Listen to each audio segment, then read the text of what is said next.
And the new year got off to a scary start for a girl in South St. Pete. Yeah, a 17-year-old girl wounded by a stray bullet. ABC Action News reporter Ronnie Dunnigan joins us from St. Pete Police Headquarters. And Ronnie, how's that young girl doing this evening? Well, Jameson, thankfully she's recovering this evening. I actually went by her house and talked to her this afternoon, and she was doing well despite being a bit shaken up after taking that stray bullet right to the leg. Now, this was a major problem across St. Pete last night. In fact, they arrested 5 people in connection with shooting off shots right at the stroke of midnight. And check this out. This is something that a police officer discovered when he started his shift last night. A bullet had actually shattered his windshield here. Just a small example of what can only be described as a pretty crazy night.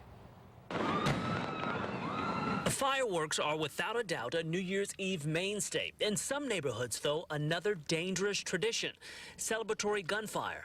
I heard a lot of gunshots just going off everywhere and fireworks. Late last night in South St. Pete along 32nd Street, a 17-year-old Amber Bartles was hit by a stray bullet.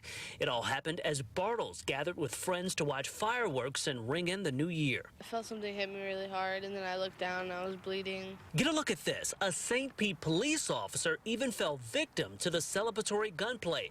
When he came out to start his shift, he discovered his windshield had been shattered by a bullet.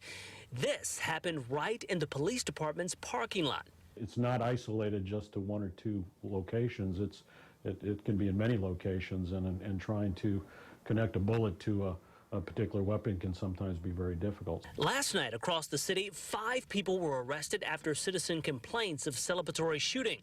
One guy even firing an AR-15. But it's very unfortunate we just have people that are foolish and uncaring about the type of activities they engage in. Bartles is simply thankful day 1 of 2016 didn't end up being her last.